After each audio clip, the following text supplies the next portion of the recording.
Hey everyone, thank you once again for tuning in. We are kicking off season 2 of the iConis podcast. Season 2! As you can see, our template's a little bit different. We've graduated, we've upgraded. Thank you for everyone that stuck around and been here with us. We took a little bit of a pause because I literally, the whole family, we had to move from one place to another. So there you go. But we're back. We're going strong, kicking it off as always. I'm one of your hosts, Barry 3D for Deep Dark Delicious. The joke never gets old. Hey, I'm below. You want to find where I'm at? Just look below me here. And for anyone that's listening on Spotify or any other podcast audio service, Barry3D.com. That has all the links for this show and everything else I'm doing live and online. And as always, I'm joined by the man, the myth, the legend, the one I have got a lot of love for. And it's not just because he's family, because he's also my best friend. The one and only chicka. Who am I talking about?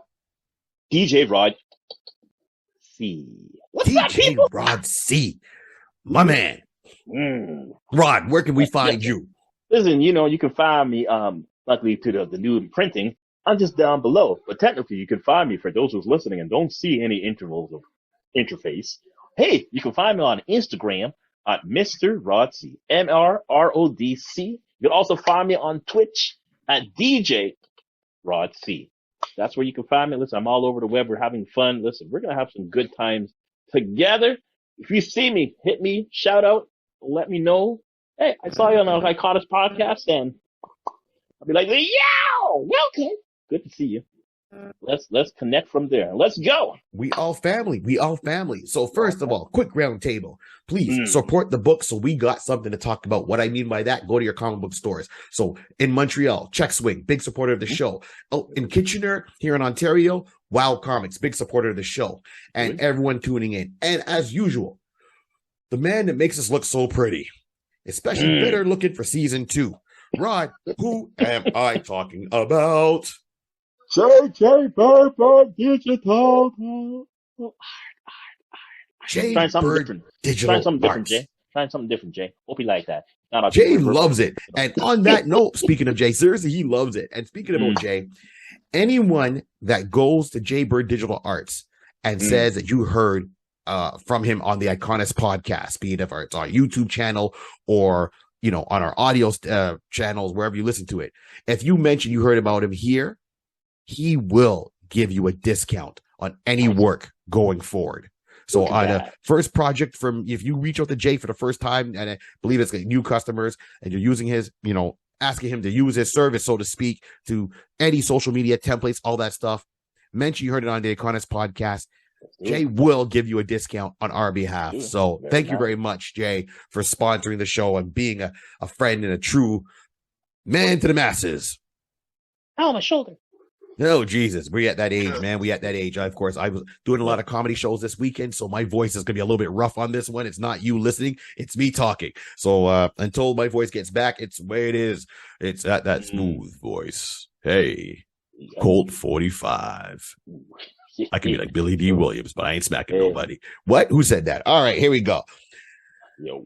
Speaking of kerfuffles, our topic today is this. WTF, Warner Brothers. What's up?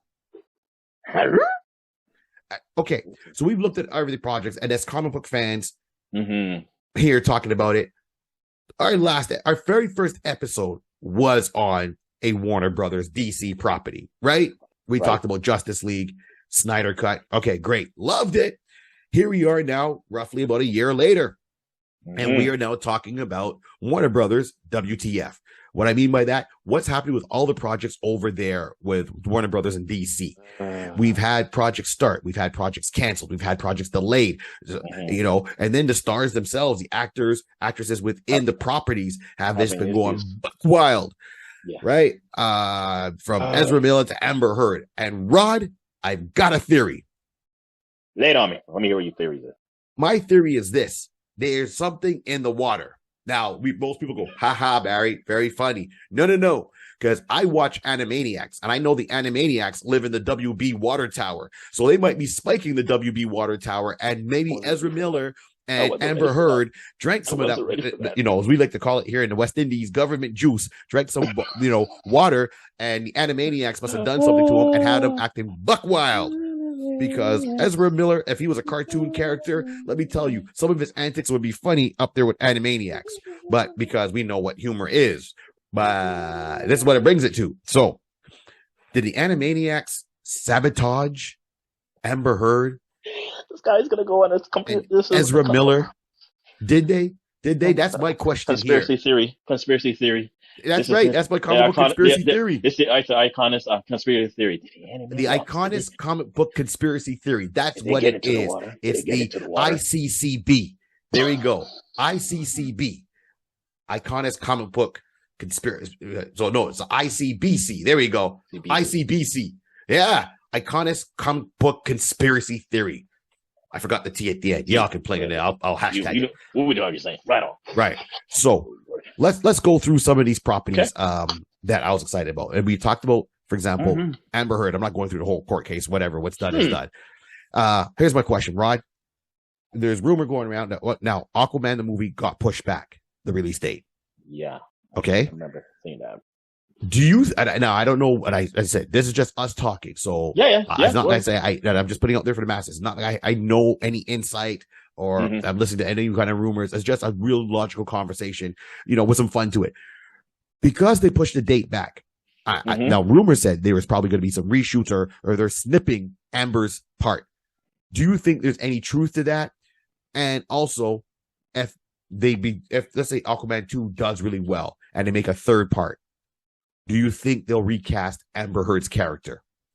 Okay, so if I'm going to go, history of, as we understand from the history of business, when something of this magnitude, directly, we'll just say, if it's going to affect their pocketbooks, they're going to look into this very hard. Are they going to snip her out of it? I believe they will do that or minimize the shots and somehow have it rewritten that she's like, they just sent her off on a separate mission. Or you know what? You just stay in the palace. Just handle whatever paperwork. Do something, or you take a squadron and you just take him and you handle the people attacking from the east. We got no one in the east. Just go to the east. Shame. And guard the wall at the east gate. We don't got no east gate. Just guard the east gate. I don't know, but we could see some kind of storyline along that line, and minimize it. Like, depending on what the script is, we don't know what the script is. How much trimming they can do, which means there's a lot of rewriting and the storyline. It could be a lot to do that. So they may do some trimming. And then for your part 2 question, again, she's still a very focal point for Arthur Curry. Yes, right. So the character, Mara, not saying should be there, is expected to be there, and most likely they will have the character there. Will she be playing the character in the future? I don't believe so, due to the scenario. We all know, like you said, we're not going to get into it, but we understood, the situation that has gone through, the courts and all that kind of. Right. Anybody need any more? Google it. You'll see it. You'll get TMZ it. TMZ it. You'll get the info there. But in reality, I would not be surprised if reshots are going to be done, trimming off scenes, and then like, okay, well, this is what we got left. How are we going to merge these two together?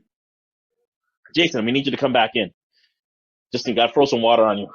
All right, you're wet. Okay, run across this way.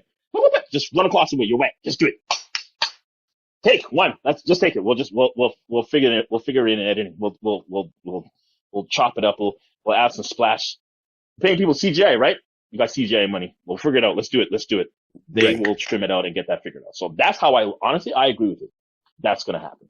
Yeah, because one, with the petition that fans went out and started writing saying, get her out of the project. Well, again, they all do that. Yes, see, that aspect, but on that aspect, fans do control fans control the business. Because if you have no fans, you have no one to come out to make the product for it. So I No understand that. dinero. No dinero, no cash, no. The green Mhm. guac is not going to be there. I understand that. Right. But fans have always been very out front when there's changes. Now this is a whole different change of what we've, Yeah. like the first Batman. Like I remember Yes. hearing from the first Batman when Michael Keaton, they were like freaking out. What, Mr. Mom? You can't have Right. what? Right. Like, no, you Right. shall not pass. And for Right. me, when I saw that, I was like, oh, Yeah, and now they It was can't get great. enough of him. They want him to come They back, can't. and we'll talk about that Exactly. later on. But they want him to come back. But I know Well, what you're saying. exactly. At first, they're Well, like Michael Keaton, Mr. Mom, he can't be Bruce Wayne, Batman. Right. And now here Petitions we and are. riots in the streets for it, riots in the streets to blockade from him coming in, and sure enough, they still did it. So, but because that scenario is different than Yeah. what is currently going on, these type of petitions, yeah, Warner Brothers is gonna listen. Thank you for all your cooperation and thank you for your assistance and we thank you very much. But I think at this part Gift we're going basket. to part with. We're going to part ways. We're going to part ways. We're going to part ways. Who knows it? We never say never, but right now we're going to part ways. Thank you for your contribution to our company. We thank you very much. And cutscene. Scene. Not even Right. scene. Cutscene. Cutscene. But so first of all, it depends how, and I get you. So on a financial aspect, it depends how many fans turn around and sign that petition. That because they're going to look at it and say each of those are probably a possibility of people that would, but it could be like a love-hate relationship. For myself, and I'll get into my feelings about it after. So let's just look at it this way. Mm-hmm. If they cut her scenes down, it's going to change the focal point of the movie. That's kind of, it might weaken the product. I don't know what the storyline is. Correct. Right? And that's the thing. But we know that she plays a main person. She plays queen and, she becomes queen. Her character becomes queen. She marries Arthur. They have a child. That child gets killed by, Black Manta. Black Manta. Yeah, Black Manta. Yeah, Black Manta, right? Yeah. Gets killed by Black Manta, which sends, and then Arthur loses his hand and he gets the hook hand and he gets the bionic hand and then he gets the water hand and then he gets his hand back, right? So it leads him to a dark place. That's a good couple of shows down the road. Right. If we get to Iron Hook 1, woo! Yeah. That'd be different. That's a different level of Jason. I was like, woo. Yeah, that's gonna be that's gonna be like a Conan Jason. Because the thing is, Aquaman is usually clean cut, short hair, no beard. Now he gets the beard and the long hair after he goes through all of that, and Jason's already got that, right? So I'm not knocking that. My whole thing is the origin of Mera is in the comic books. The original run is she always showed up. She did control water. She did have her dad. Okay, but she was not from our dimension. She came from another dimension over. And the reason she could fight so well is, yes, she is a princess. She did come over into our dimension, through the water. There's like a whatever with magic and so forth. And she came over as an assassin. She was there to kill Arthur, but saw him, fell in love with him, decided to stay. And she never went back to her home dimension. So her sister, and years and years and years. I mean, I'm not talking comic book years. I'm talking our years where we have gone by. And then they finally tied up that storyline where, her sisters came through and said, "Hey, you never came back. We thought you died. We didn't know what happened to you. And now we find out here that you married the guy you were supposed to kill. You had his child. You went through all this stuff. You ruled enough. What the hell? You never came home." So depending on what the storyline is, they could turn around and say, yeah, she went back home. She went back to her dimension and then recast her for the third one and still carry on. You know what I mean? See that scenario. If we're going to recast her, I mean, if you're going to send her back, it's all dependent on the storyline. I'm just trying to think the logistic of that. But that's exactly that. That's depending on the storyline. No matter what, she's a main character, right? Yeah. Yeah. So she's a main character. She's supposed to be queen, mother, and potentially assassin, depending if they're going to bring that aspect or not. If they just want to cut down her scenes, well, they can just cut down her scenes and say, off you go. You went back to your dimension. Leave it as a cliffhanger, and then she comes back in the third one, just like the Mummy movies with Brandon Fraser. Right. Yeah. The first two had the girl playing Evie was played by one actress, and then the third one, a different actress, because she didn't want to come back. right? So that's that. You know, and I mean, if something happens to you, yes, go through all of it. But if you are not sure, and it's not about even being a woman, bottom line is being a man, woman, I don't care, or who are you identify yourself as, don't go into court and be lying, right? And it is not even towards, just in general, because with these stars, when you go in there and you start carrying on, you wiling out, like clearly you wiling out. You know, and Johnny Depp wild out too. I'm not just saying one side, both sides wild out. He walked into court and they said, and he noticed he didn't lie. Mr. Depp, do you do cocaine? Yep. Do you drink? Yep. If you walk in, most people say, do you do cocaine? Well, I just socially do it. Or his lawyer's trained him well. Just say yes or no. Don't give no, make it shades of gray or lighten it up. It's like, do you do coke? Yep. Listen, in this day and age, you being a celebrity, you're in the public's eye. There's a high chance someone, if you believe you haven't been seen, good on you. But in reality, you've been in the realm of other people who also got these thing called eyes. Yes. And they have a weak heart with quick cash. And who knows? I'm just saying. So you just be realistic and like, listen, I'm in this world. I'm in this high celebrity, high profile world. Yeah, absolutely. World. And you know, and listen, it's if you never did it, have you? No. And everybody's like, you know what? Johnny's never lied, man. Johnny doesn't do that. I've never seen Johnny put anything. No. He may drink, but dude, Johnny don't do that. But Johnny be like saying, yeah, because everyone's like, oh, he did tell the truth. I was about to tell on you, Johnny. Yeah. And I was going to get my money kind of scenario. That's right. So it's to like me. Meghan Markle's dad, he was ready to go and do a tell on. She's like, well, tell what? This is what I did. Okay. Not saying she did cocaine. I'm just saying. No, exactly. You said right. weak heart, quick cash. And, you know, someone was waiting there like, man, I got TMZ on speed dial. As soon as he says no, I'm going to upload this video and I want to see how much money I can make for it. Does Mr. Depp, do you do cocaine? Here it comes. Yes. Well, that point is moot. Nope. Flip phone, cut it and close it. And that's it. Yep. Walk away. Yeah. Flip phone. That's hilarious. And people are like, what's a flip phone? Trust me, it's come back. Look at Samsung. Right? But yeah. Go ahead. So yeah, that's what I was gonna say. So okay, so that's my thing. It's like, okay, now once again, has she hurt her pocketbook because you know of that? And it's gonna you had a role that would have been a multi-picture deal, depending how, and we'll get to Warner Brothers as a whole, depending how things would have gone, right? Because clearly you're playing the second most, in my opinion, important character in the Aquaman mythos. Facts. You're playing his wife. Like the mother of his child. Yeah. At one point, he gets exiled, and you are full out queen.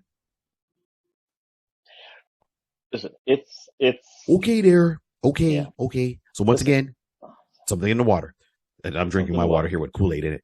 All right, so that's it. So that's why I want to talk about Aquaman. I don't think there's anything much more. Unless you got another point on that one. No. My point, and just in general, I mean, this day and age. I personally just chuckle. I laugh, but I chuckle when people do certain things and you're like thinking, oh, I'm never going to get caught. Like the high percentage of you not getting caught is really low. When you think it's high, it's low. Not in today's day and age. There's cameras, there's people, you know, everybody, you know, there's more access. So when I see people driving around the road, speeding, whatever the case may be, you really think, unless you got a Hellcat, which I've seen that video, when the Hellcat took off from the copter, the helicopter, that was the most beautiful thing. Only because it was like, I got a Hellcat. Let me see. You're looking around. Oh, I don't see the cop. I don't see the chopper. That was like, wow, you actually got away. Rarity, but majority time, rarity, but the majority time. But anyways, I'm just going on a tangent. But that's how I laugh when I hear people. Yeah, I'm gonna lie in court. You're gonna lie in court. You're a high profile celebrity. You sure you want to play that card? Okay. I'm glad you believe that version of the truth. Congratulations. In the words of Tara. So as I said, we don't know what's coming out. I'm looking forward to it. I did enjoy the first Aquaman movie. Yeah, completely. Yeah. You know, it was gorgeous to watch. The storyline and the characters, the actors that were selected to play the roles, and that's even including Amber Heard. I enjoyed them. I'm not going to talk crap about it. I really liked the movie. It hit all the points with me with Black Manta, Oron, which is Ocean Master, his dad, bringing in the magic, getting the Poseidon that has magic to it, the lighthouse, Queen Mary, like, sorry, not Queen Mary, I mean, even his mom and rescuing his mom, the creatures in the deep. Right. That was a lot of little snippets and they put it all together in Aquaman, a nice big battle, undersea battle. Very nice. I'm very happy. Yeah, completely. It was off the Trinity with Batman, Superman, and Wonder Woman, Aquaman, and it shows him in a different light. Everyone's always making jokes to talk to fish, and he still made those jokes, but the way he handled it, they gave him more of an edge from the get-go. Even though, if you looked at the character in his original inception, and even though he was clean-cut, blonde hair, blue eyes kind of thing, if you read the original books, he had an attitude and an edge to him. It's just that he looked like a pretty boy, but he had an edge to him. He was hot-tempered. He was a man of action. He would, people think Aquaman, he's like, oh, he talks to fishes. He doesn't do anything. Read the original run of Aquaman, like back in the day, and then get back to me and go, holy crap. Even how he was drawn, he was always drawn slim and a very dynamic pose, but he was swimming, jumping, running, whatever. So that stands the test of time for me from that original run. Right. So now let's segue into Flash. Ezra Miller. Yeah. I don't care if he's quirky. I don't care if you want to be eccentric. The only difference between eccentric and crazy is, $1 million is the money. If you're broke, people think you're crazy. If you got money, people say, oh, you're eccentric. Okay. The only difference is a paycheck, because people getting paid will pay up with a certain amount of crap depending on how well you pay them. You pay someone minimum wage, they ready to walk. You pay someone, $10, $20 above minimum wage an hour. Yeah, you'll get a grace of salt. The more money you pay someone is the buffer zone of the crap they would put up with. Right? It's true. Oh, completely. Right? Completely. So now, being said, let's go with Ezra Miller. Ezra Miller, we see you come out, I've seen some of his other movies, but you're selected as a Flash. Even how you look at it, if you look at the Joss Whedon one, which was the theatrical release, and he's a Flash. And that was how it was written. I understand that. So it was a little bit too comical. I wasn't keen on how he ran. He moved more like a speed skater. I know he wanted to do his own thing, different than Grant from, the CW one, or, Wesley. Okay, got it. But running is running. Okay, he's the Flash, not the Streak, not Speed Skater, not Swiffer Man. He's the Flash. You understand? He's not supposed to be gliding across. If that's how he was originally when they first made Barry Allen the Flash and said he doesn't so much as run as he kind of glides or slides, whatever, then okay, you're staying true to it. But don't go too far off. Running is running. I don't care if you run with your arms flapping up and down like you're in a Benny Hill TV show. Running is running. Okay. So, and I'm not trying to hate the character. It's just how I'm not sure who came up with the way he runs. If it was him, if it was the studio, the director, whatever. Okay. But you're in the high profile thing. You sit down there with your agent, your manager, WB, and they said, okay, here's what's going to go. We're bringing you into the Justice League movie, but we're also going to give you a solo picture.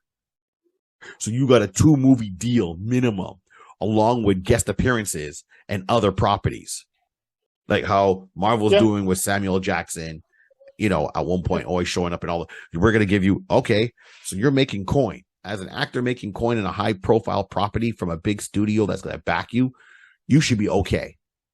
Right. I know like the first paycheck, even it's not going to be as big as people might assume it's going to be, but you still going to be doing okay.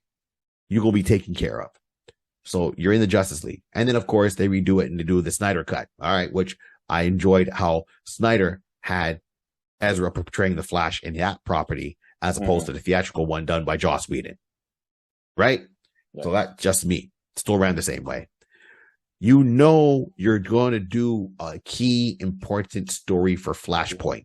Flashpoint revolves around you. It revolves around your character. Flashpoint. And you are playing the Flash. You're not playing Kid Flash. You're not playing Max Mercury. You're not playing Savardi, the God of Speed. You're not playing Godspeed. You're not playing even Reverse Flash. You're playing the Flash, meaning it's you. You getting big bucks for this. Keep your money right to do. And then there's toy figures. There's going to be, video games probably. There's going to be extra stuff that you're going to make money from. And then you go and you while out. Listen, yeah, go. Right. And you go and you while out. And there's stories of you, I don't know what you doing. Like, if you're that bored, take up crochet. I don't know, collect stamps. Play video games. I play video games. I'm not breaking into somebody's house and then banging them off their head butt naked, and then having people, living at a compound or whatever case be, and running from people, and and cops look. No, because let me tell you here, as Joe Average working a normal job, right? Not in a high profile life. Mm-hmm. And before anyone says, there's not even a thing of color. There's not a black thing, a white thing. It's just a me thing. I could be green for all I want. If I'm not a high profile person, do you know how fast the cops would have me? The studio was probably protecting him. People seeing him felt sorry for him, trying to protect him. Sure. And he out there wilding out. The movie was done. And the thing about this was I excited as Ezra Miller playing the Flash? No, I never really hopefully was, but I was happy there was going to be a full out Flash movie. Mm-hmm. I was happy in Snyder's cut that you already brought in Iris West, or, right? Like she was there. Like when he went into the scene, goes in there for the job for a dog walker, and then her car wouldn't start. It got hit. He ran out. He saved her. You could tell that connection there with that soulmate connection. I was like, okay. And that's going to be addressed in Flashpoint. And in Flashpoint, if you got Flash, you got to have to reverse Flash. And then, of course, you're bringing back Ben Affleck to be Batman. All for that. And you finally, after the years and years coming, you get Michael Keaton to take up the cowl again to be Batman 89. Fans were now, and this goes to your point before, fans were boycotting it at first, and now here we are, can't get enough of it. We want Michael Keaton back as Batman. When he did the movie Birdman, people like, ooh, it's close. When he did Vulture. Right? People are, he's back in the superhero genre. He's back in the superhero genre. You heard what he was doing while he was in Vulture? No, what? Oh, yeah. Whenever he was in costume, whatever the case to be, he's like, I'm Batman. What? I'm Batman. Listen, he was still in the zone. He never, you could tell that he enjoyed this genre. And yes. This is the opportunity for him to get back in. At that time, this wasn't on the table. So that's going to be the closest that you could be Batman, Vulture. I'm like, yeah, close enough.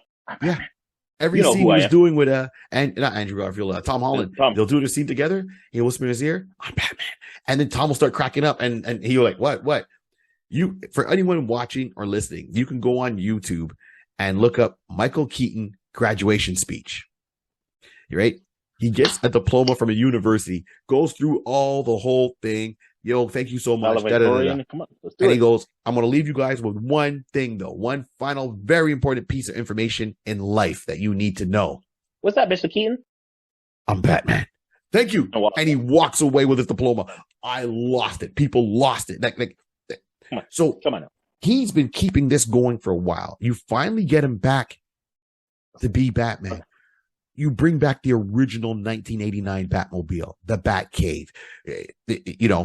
We understand now it's kind of a Crisis of Infinite Earths reverse Flash. So you're getting Batman 89, Ben Affleck Batman. These are two guys that fans, I know me personally, I want to see more. I want to see, I felt bad that Ben Affleck did not get a solo Batman movie because I was looking forward to his version of a solo Batman movie, especially that for once he's not fighting the Joker. He was going to be fighting Deathstroke, the Terminator. That is my all-time favorite villain. All right. Warner Brothers turn around now, push it back. The only thing and keep in mind now, Michael Keaton was supposed to do that. And then Michael Keaton was supposed to play Batman again. And they started doing it in the new Batgirl movie. Right. Yep. All right. Okay. And, with the changes going on, we'll talk about some of the other ones, but the changes going on, our last hope of seeing Michael Keaton is in this Flash movie. It's to the point where the studio stepped in and they're like, we're getting him help. we're and I'm sure someone's yelling at him going, what are you doing? Because they've invested a lot of money into Flashpoint. Right. And a lot of fans are waiting to see Flashpoint. And then, of course, they're trying to keep the hype alive by covering up the negativity, the blemish that Ezra was doing for the past month or so by saying we did a private screening, and you know what? It's scoring well, and it scored well with critics in a private screening on Rotten Tomatoes, or I'm not sure if it was Rotten Tomatoes, but some private screening, and it scored well in a private screening. So you're trying to say, even though he's acting crazy, we're still doing it. Listen, you correct me if I'm wrong, and anybody, please correct me if I'm wrong. I'm trying to recall. Right. I believe I read or heard him say on some interview years back, in preparation for Justice League and everything along that line, that he's never really he never read The Flash. I think he was an actor, an individual who just wasn't into comics, or if he wasn't into comics, he just wasn't into Flash, which is okay. That's fine. So no, that's fine. But the heart that you having in is like me, like a lot of people I'm sure who's reading, watching, and listening to us right now. We understand that genre. We understand that type of character along that line. I don't believe he really invested into it because he never really had a foundation in it from the beginning. So he, in a sense, he took his like, this is just another. I got a two gig minimum. Okay, right. I mean a 2-picture minimum. Okay, cool. Whatever the case may be. I'm so forth and so forth. I'm Ezra. Who knows if he's thinking that in his head? Who knows? Yeah. Right? And his mindset is like, yeah, it's just another job.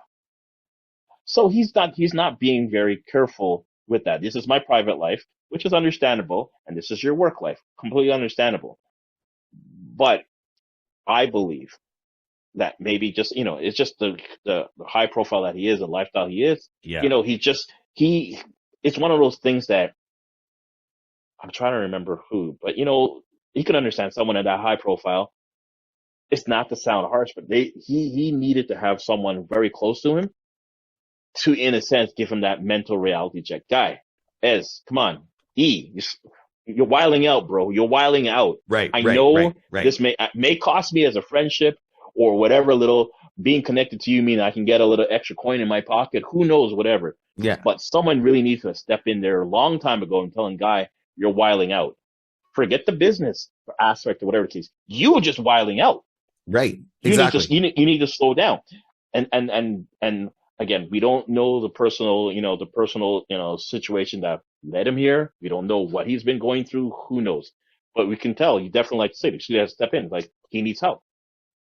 Yeah. First one happened, and then it happened again. And it's like there's soon to be a repeating theme.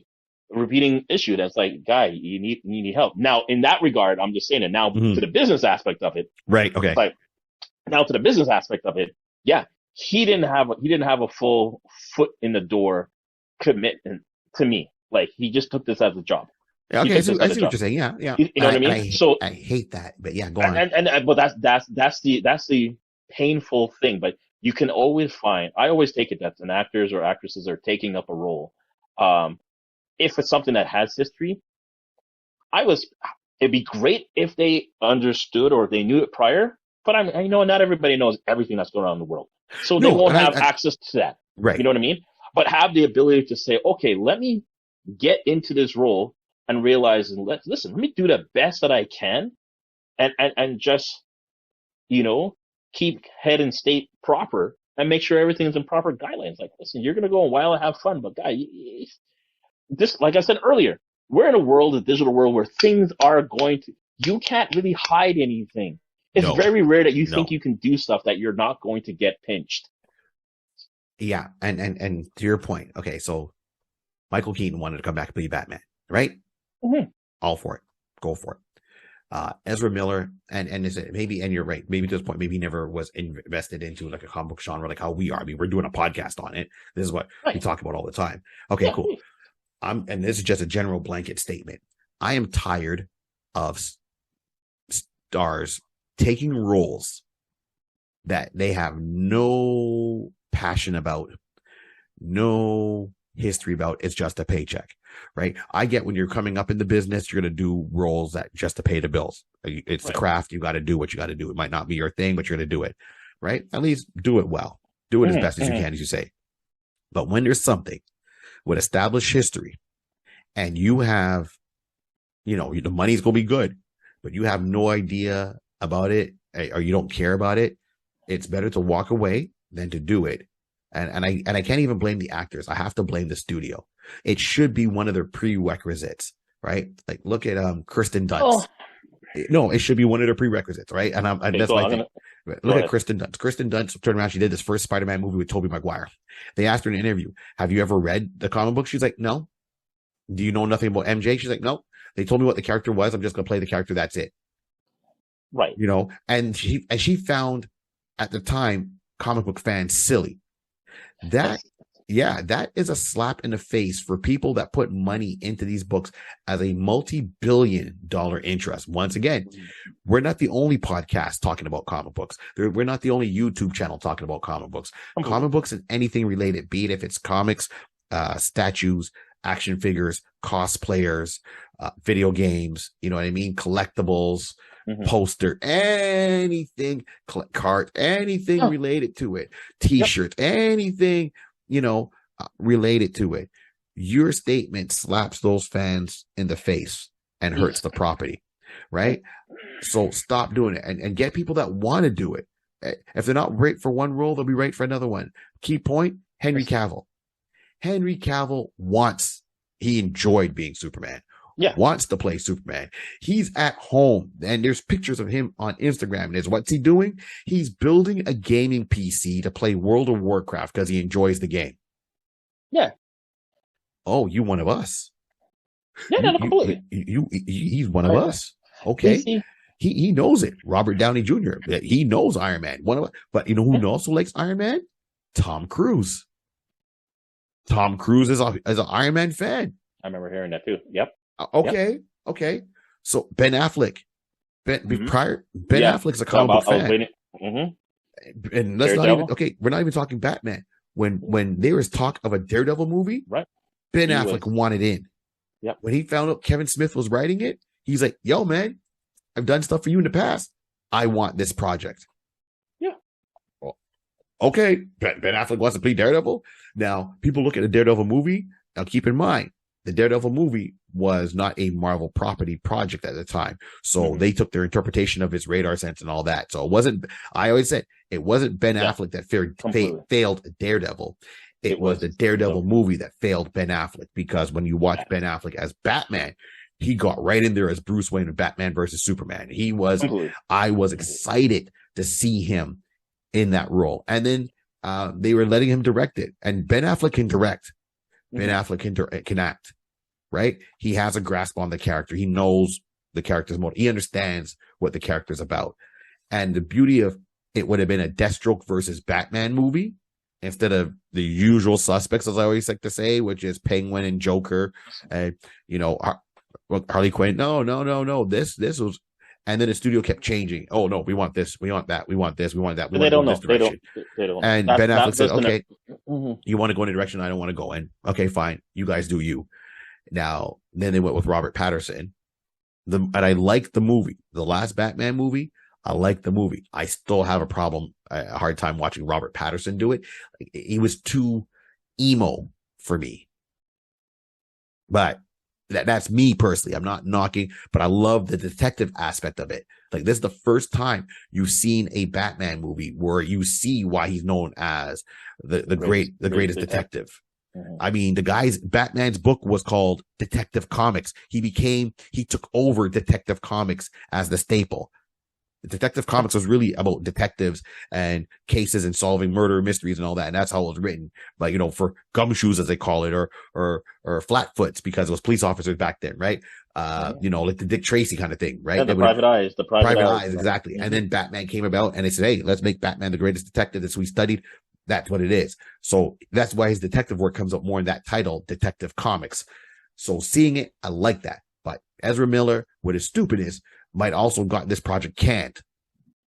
Listen, yeah, but you know what? I want to go back to a part you were just talking about. Sure. Kristen and her saying that the genre is silly to her. Now, for one, we don't know when she's like. I'm sure if she was smart, she would have said at the beginning of her audition. That is probably after interviews, after she done her, whatever the case would be. I think it was an Entertainment Tonight interview. Right. So here's the scenario. She's an actress. She has to act like she's enjoying what she's going for. Yeah. You know what I mean? So she's gonna have to, like any actors, if they want the job, they want the paper, they want to work, they're gonna have to. I love it to death. I love it to death. That's what they're gonna have to do. And sorry, not to cut you off, but my point would be, and that same thing is like, okay, we like you, we like what you're doing. Tell us more about MJ. No, what do you know about her comic book line? What do you know about her story? This is where I would. Again, we are coming from the purest aspect of it that we would expect them to do that.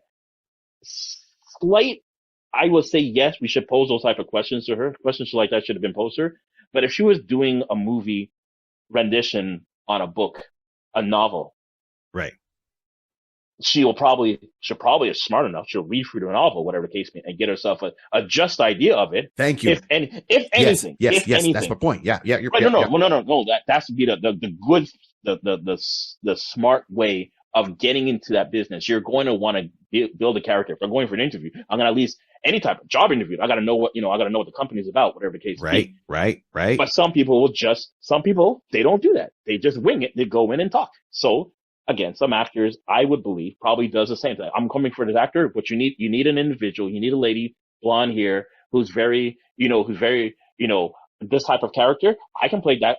I have an MO. I've done this in other shows. I've done this in other movies. So I can play that type of character. So I don't need to know until the director tells me. And as we already have, that's strong bloodline. Sorry. Other one. Source material. This is source material. Right. But how you know that we can call it on source material, but the director has producers have per se final say, and they can just go completely left. The source is right there in front of them. The novel's right there. I can't remember right off the top of my head. But I remember there was a writer who just kind of like didn't want to be part of the project because that's not my work. But you see that and you hear that often. Yeah. I know one person like that was Alan Moore. That was it. Alan Moore from Watchmen, League of Extraordinary Gentlemen. That was it. We talked about it. That's why I'm trying to remember who it was. So it was along that line. Again, I just come in. I assume they're going to walk. I am under the belief that they're going to go off the source material. Here's the comic book. Here's the book. It's nothing out of thin air. We're going to write it as we go along. Scenario. Right. They're not going to follow that. So for her, she could do that. It just has to be internal. I understand people need to work. But you're gonna have to put your heart in. You gotta put your heart into it. But they gotta put their heart in. That's the problem I have. I said if this is one of those things, as much as you may not like it per se, be very careful with the words, choosing your words afterwards, because you could, as you say, virtually slap a whole genre in their face and make and you know what when I did the show, I had some good time, I had some bad points, whatever the case would be. And just I think, oh my gosh, the actress who plays 7 of 9, there was tension with her and Kate Mullen. I only started seeing this later on. Mm-hmm. But look how long Voyager's been done. Yeah. And they've had that. So in a sense, she didn't even say heavy bad stuff. Just we just had our differences. It just didn't work out. Mm-hmm. She chose her words properly. Right. And just said hey, so it's one of those things that all the dirt, all the TMZ stuff is in her Borg hand in the back of her mind. She's going to her grave. She's not letting anybody know about this. You see, to my point, right to that point, it's okay. That was tension on the set between the two of them, but she never said, "Oh, I played a Star Trek character and I don't like it." No, but that's what I'm don't saying. Like Star Trek. No, but that's what I'm saying. But at least she had she could have blacklisted the whole thing because it gave her a bad feeling. She said she never felt really part of the show. She liked the show, but she really wasn't felt part of the show because of the tension that was on it. So she could have still blacklisted the whole show. Listen, I don't like Star Trek. I don't like Voyager. Forget all this, whatever the case to be. But she never tarnished. She never tarnished it. No, she would exactly. She's smart, but I say any actor, actress turn around. Take it to your grave. Act it. Act. You act nice in a role. Act and just hold up to your chest. and take it to your grave. Yeah, Write a but memoir and I mean, keep it to your I'm not death. saying I get it. Acting comes to be a job at one point, and I'm not dismissing that, but I'm just saying that at least know the source material, understand it. When you these actresses go in there, like when Kirsten Dunst was in Interview with a Vampire. Oh, I read all the books. Okay, you read the books. That's all we're asking. We're not saying you have to be an encyclopedia like we are or some other fans are, but at least read the books. Read some part of the storyline. Read a trade where MJ with the Venom storyline was an important piece there. MJ getting married to Peter Parker was an important piece. MJ leaving, her first appearance, her becoming a model. These are key aspects. At least read something. If you can read War and Peace, you can read the whole novels of Interview with a Vampire. But you can't read a 28 page book. Who knows? Listen. Then why are you even doing a project? I'm not defending. Maybe she did. She just can't remember. She's reading 1 or 2 comics. No, she clearly said in an interview, she said, I didn't read the books. I'm just going to do my own version of the character. That was it. And as soon as I heard that, I'm like, well, there we go. And I was like, almost kind of checked out. I still watched the movies, but when she was on there, I was like, and that's why I never recovered from me as an actress. Like, no, I can't. You know what I mean? No, I agree. Yeah, when I hear something along that line. Right. But it's also the things that there's people out there that want to do the role, and you give it to the person that doesn't want to do it.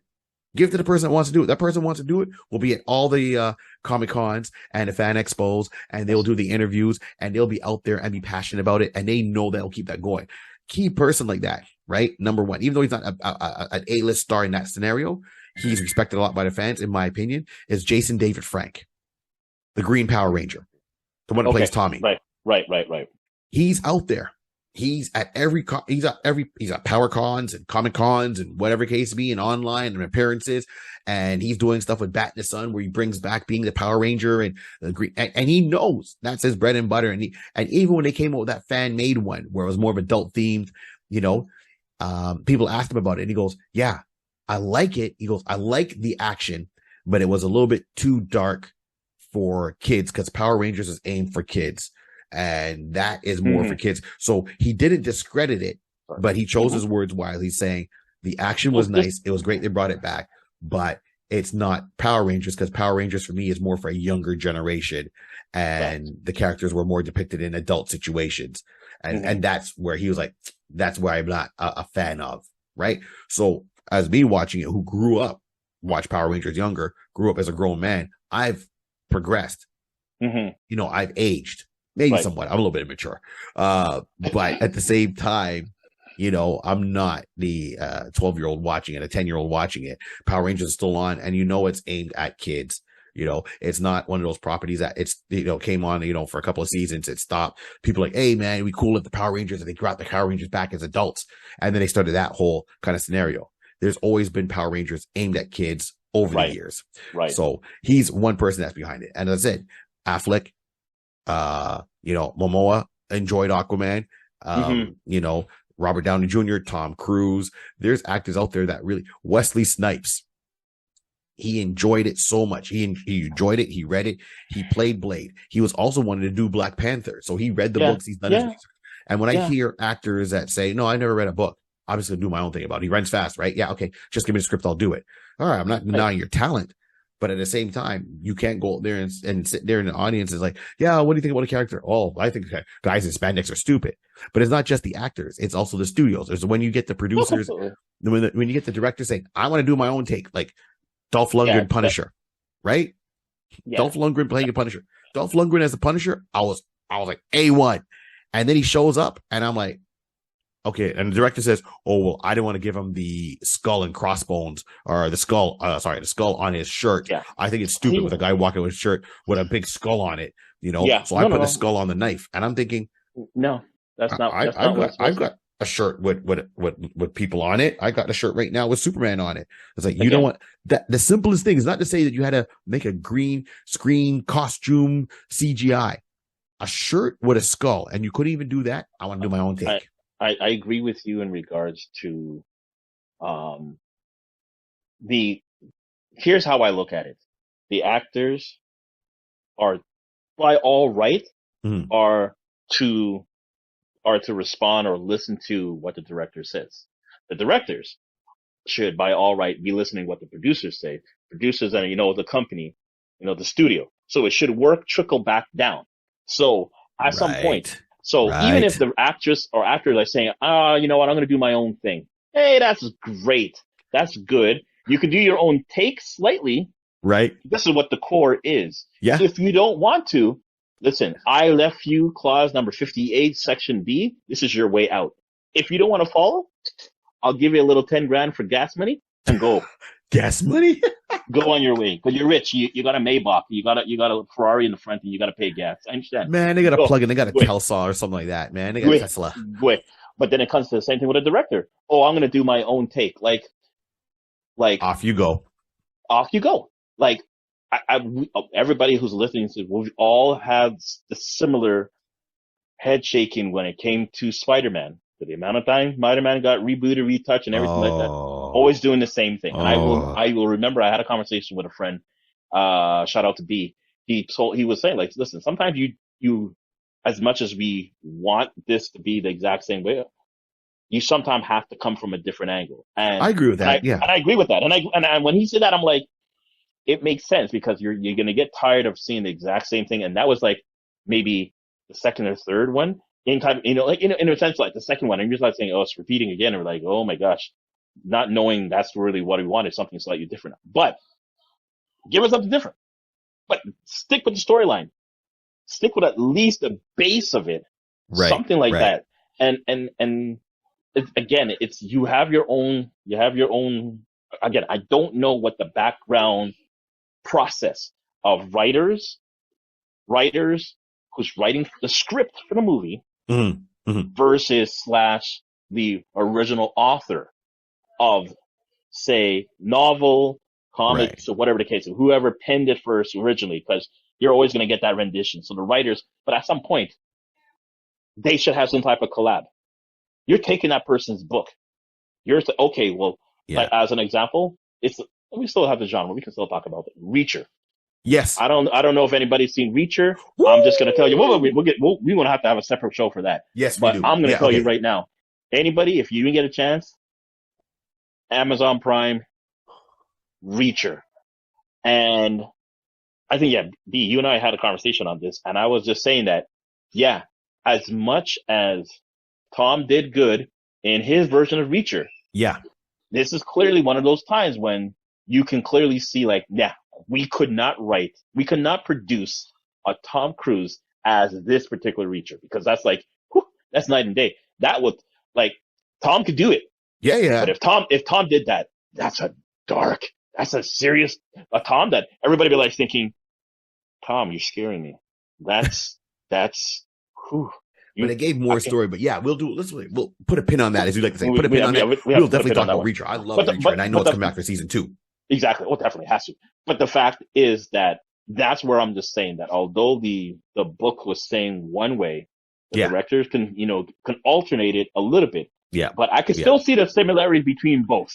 Yeah. There were still key points between both. The foundation is there. The foundation was there. That's all I want. Give me the bones. Give me the bones of the house. Don't make a whole new house. When I only got enough, if I got enough wood to make myself a 3-bedroom house.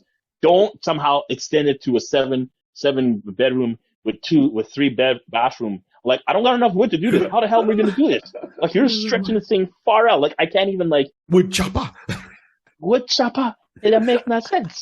Like, no, 2-story, now knock it down to a bungalow stretched out. And I don't know how we're doing it, but we're stretching this thing out. Like, holy, get some wood. The ceilings are only 4 feet tall. Listen, go into the back, go into the woods, and get me some trees. Go get me some trees. Go chop some wood. We can't build ceilings up to 6 feet or 7 feet, man. We got to make ceilings like 4 feet tall. That's how you stretch out the wood. No ceilings. Exactly. But that's how I look at it. So it's to me, the studio.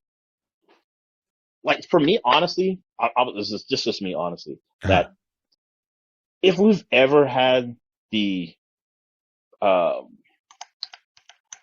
stories, movies, anything we've seen up to this time in life, where we had something that was completely like, woo, and you heard that with the result of the studio, you'll bite your tongue and like, okay, the studio made a decision to do whatever the case would be. But the director is saying, I'm following the mandate of what the studio told me. instead of me, I'm going to do it on my own. Like, don't you know that people are cutting you the check? No one cutting you the check. Right. So as much as you want to make something different, right? Like, what's the original source? Unless someone literally says from up above, we are not, only because we're just using the name. We're using the name. I'm not going to go back to that particular show, but we're just using the title of the book. That's the only thing. And Catwoman. Listen, oh my gosh, what was it? Oh my, there's a couple of movies. I don't know why I can. Was it G.I. Joe Retaliation? Oh yeah. That was like, if you just call this something else except G.I. Joe, it was a good movie. Right. But because you call it a G.I. Joe, I'm like, it wasn't. I wasn't feeling G.I. Joe. I like the first G.I. Joe movie. It had a lot of action. I liked it. It was a little bit of a different take, but I get what you're saying. It went, but that's what happened. We said in our last episode. You started as a deviation. You weren't even that close. You started as a deviation, and then you got too far away from point A and B. It ended up as point A and Z. So let's just wrap this particular point up here. As I said, right now I think the studio's doing nothing but major damage control. They've invested too much into this Flash movie. The fans are waiting to see Michael Keaton, take on the cowl again. I think it's on by a thread. I honestly think if Ezra Miller carries on and does a couple more stupidness again, they're going to have to shelf this project. Because they're not going to be able to release it and get any kind of press thing done. It's like, at this point, they're going to have to send Ezra Miller over to Gilligan's Island and leave him there. So he can't do anything to anyone else but himself. It's just him, the headhunters, the coconuts, and he can make himself a coconut radio, a bamboo car, and live that way until the movie gets released. And then even after it gets released, it's got to be in the theaters at least for about a month so they can make their money back. And then they can bring him off the island. That's the only thing, because one person is screwing up everybody else's. Like, everyone else has got paid, but let's put it this way: we're gonna know how it's gonna be if we turn around and you see something in the sense that, oh, here's Michael Keaton talking about Flashpoint. Where's Ezra Miller? We don't mention Ezra Miller. Michael Keaton be talking about Flashpoint, and Ben Affleck. Hey, look, guys. Hey, fans. It's Batman and Batman. Hey. It sounds like Encino, the cartoon from Disney. Like, we don't say Bruno's name. We don't mention that name here. It just sounds like Harry Potter. We don't say, what about the evil one? We don't. Voldemort. No. We don't say Voldemort. No. We don't talk about that. All right. So look, we're getting. So let's go to another point here, right? And we're gonna make it positive soon enough, but we'll make this one short. Batgirl. Did you want to see the Batgirl movie? No. Sorry. No. Okay. That's short. Okay. You didn't want, but Michael Keaton was coming back in there. No, but that'd be the only reason why I will not to sound harsh like that. I would tolerate it because the Batwoman show, CDW, messed up my whole vision of it. Like, you thought you're going great. It was like, oh, okay, we got some chances. Like, oh, you're deviating already. But like, oh, because they went with Batwoman, not even Batgirl, right? So it was like, and Batgirl. I mean, Barbara Gordon should have been around way. That's the thing. Like we start off with that woman who, again, she's recent. She's not foundation. Like, we know Batgirl. Yes. Barbara. But there's too many stories. You had so much that you could have done with her. Well, okay, so I'll say this. Batwoman was around longer than people think, right? So, but she wasn't, hear me out. So the old school, we're going way we're going from, okay, well. Yeah, okay, but hold on. But Batgirl has more of an impact. I'm not taking, so, Katie Kane or Kathy Kane or whatever. Kate. Kate Kane. You're right. Yeah, she did come up in the original run. She did put on the costume for a couple of issues where she was Batwoman. She tried to marry Batman, and then that's when it was kind of campy. Sorry, Gatchaman. Way back. I hit my poster, Gatchaman poster. Way back, and then the character disappeared. And then Batgirl was the fundamental character for many years, consistent, and love interest of Robin, Dick Grayson, and of course, they did their things different. Then you're bringing in Batwoman. They brought her back. They really tried pushing her because they gave her a movie, with an animated movie. Mm-hmm. Yeah. They gave her the CW show. Now, her first appearance in the CW crossover when she was Batwoman, I was like, that's awesome. I'm still with it. Okay. Yeah. And then they turned around and said, well, this is Batgirl's world. This is the world that she comes from, where Bruce Wayne left town. And I'm like, wait a minute, isn't that the Birds of Prey TV show premise where Batman just leaves and nobody knows why? Yep. No. And they went so crazy with, it wasn't so much of Batwoman, season 1 I'm talking about, like Batwoman and her supporting characters and the people she was fighting. It was the world she was in that was the problem for me. The world that no Bruce Wayne, you know, no Robin, none of those characters that should show up, all gone. So when they did a Batgirl movie and I saw that Michael Keaton was in it, I'm like, oh, okay, this might work. Right. I'm very interested to see how it is. And then I got like snippets of what the storyline could be. And I'm like, that makes no sense to me. Here we go again. Unfortunately. All right. The only saving grace you put it is that we would see once again Michael Keaton in the cowl. So, and then now they turn around and after all that being said and done, they shelved the project. They, you know, and that, sorry, and I know I'm going to go backtrack to the other movie. The other movie with Flashpoint is going to bring in another Supergirl, right? Who does exist, and you know, and everyone's excited about that. So it's like these characters are finally kind of get light, but the projects are killing it. Ezra Miller is holding on by a thread. So let's stay with Batgirl. Batgirl, it came out. They turned around and said, nope, we're going to just put it in the vault. That's it. I suspect in about 30 years, Batgirl, the Batgirl movie, if it gets leaked somewhere or someone's going to get a bootleg copy, it might get out, right? It's going to be the same thing like the original Fantastic Four movie. The one that you can only get like a bootleg of, that it's so bad. They only had one special effect really where the Human Torch does his flame on for the first time and he outflies a laser beam, right? It was, the costumes are so bad. Look for the original. If anyone's listening to the show, look for the original Fantastic Four movie. It never got released. They just made the movie to keep the rights under Marvel. That's why because that's the agreement they had. So the movie was made and it was permanently shelved. And the only way you could got it back in the day was when you went to a Comic-Con, people had bootleg copies. Right. And I suspect that Batgirl will go along those lines. It's going to be a bootleg movie in about 30 years that people will be talking about in a podcast by that time. And like, yeah, man, Batgirl. Yes, I saw it. Yeah. What, you know, so, you know, that movie, right. It's scrapped. Now we're talking Blue Beetle. I know they just finished shooting Blue Beetle. What are they going to do with it? Are they going to release it? Not release it? I don't know. Marvel. Oh, so quiet. I completely forgot about Blue Beetle because I haven't heard anything about it in a hot minute. Well, that's it. They filmed it. There were some pictures from set. But with all this revamping with Warner Brothers and HBO Max and Discovery and all that stuff going on, it seems that this might get, I don't know. They're reshifting everything. People are leaving. People are coming in. They're shelving projects. So we don't know if they plan on shelving this project, if they plan on just not releasing it and revamping everything going forward. They now finally what the talk is that they're going to try to do a business model like how Marvel is by sitting down and planning out a couple of pictures long term. Finally, you know, it works because, and before people say, well, DC's copying Marvel, let's put it this way. Comic books are comic books. The storyline doesn't end in one issue. Completely. If you look at The Longest Halloween, that was 12 issues, an issue a month. That was a full year storyline, right? That Batman story. So we don't know. That's what I'm saying. Like Warner Brothers, what's going on?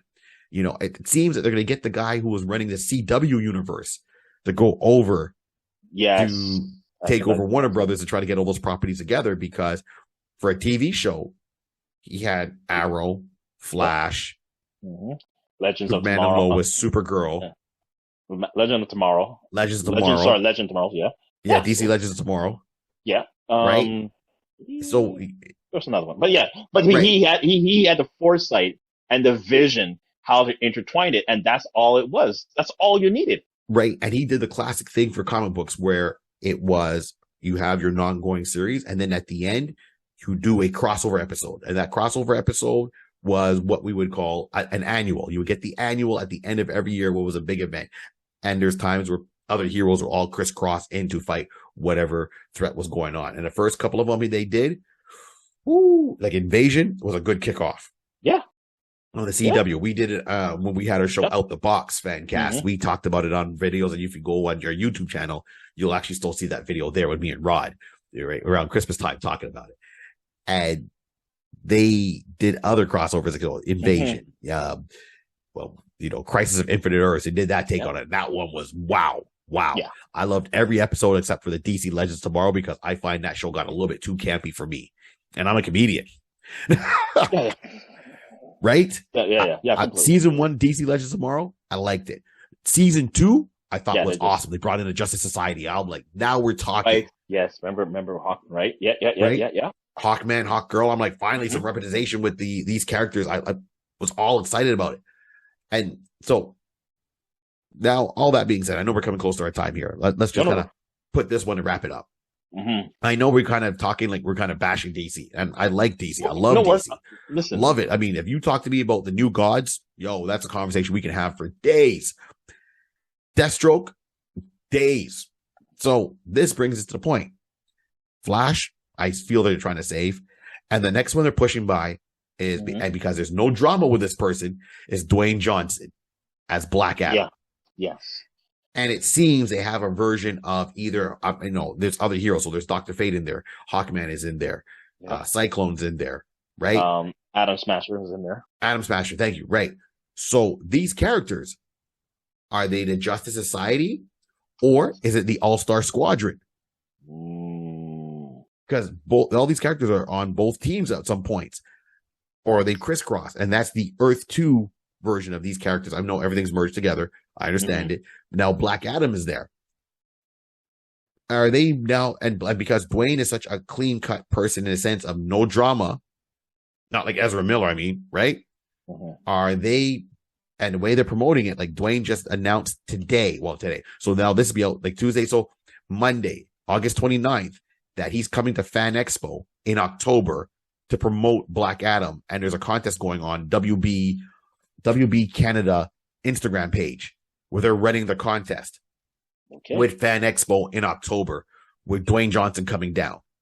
So he's come down here as The Rock. He's done some great matches over at the Rogers Center or Skydome, however you want to. He's coming back. Is he going to be the saving grace? Because he wants the shared universe. Because of him, he did a little guest appearance in DC Super Pets at the very end cutscene. He's been pushing for Henry Cavill to come back as Superman. He actually went and met with the studio, Warner Brothers, saying, I want Henry Cavill Superman to show up in Black Adam. I want Black Adam to show up in a Superman.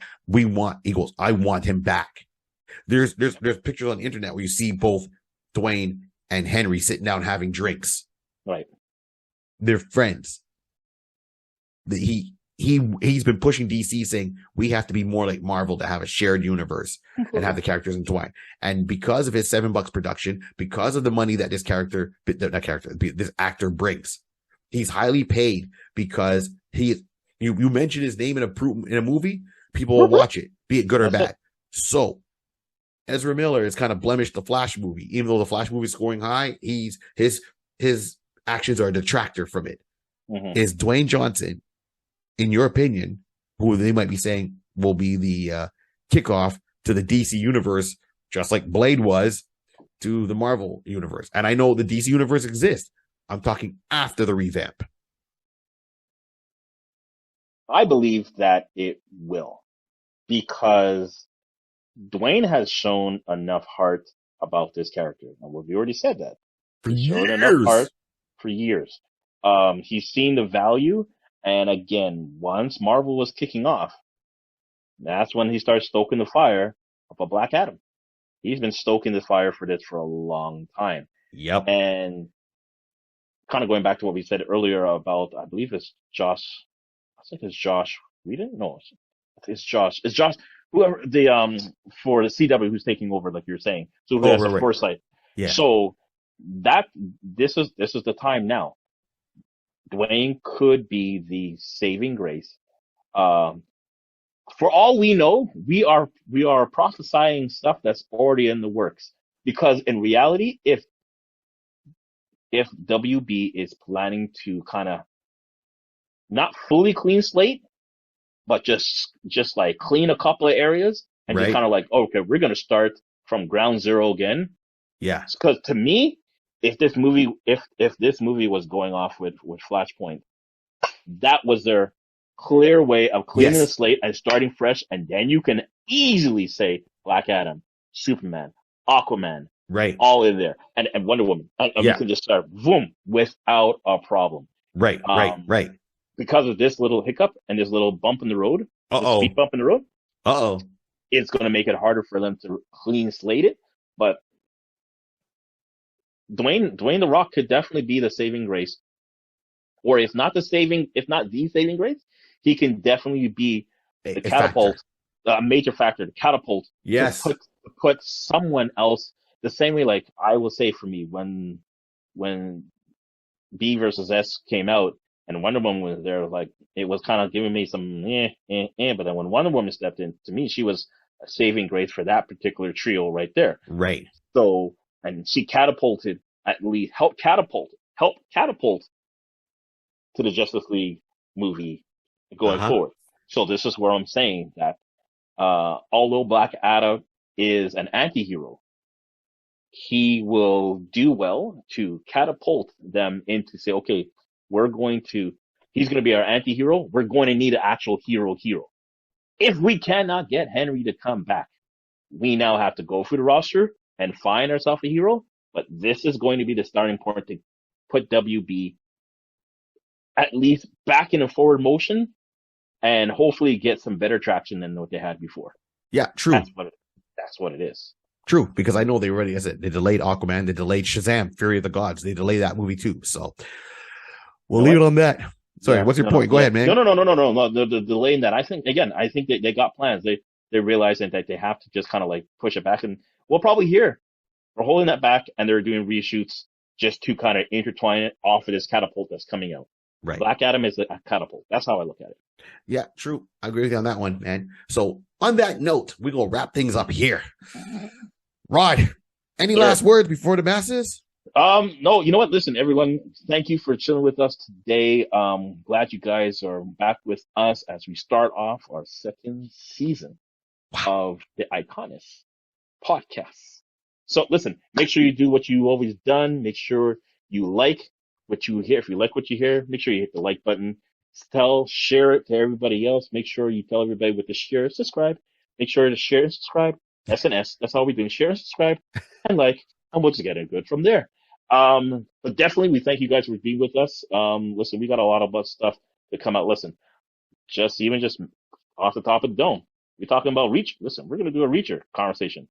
That you all heard it first. We didn't plan that. And it's just a conversation just came up just like that.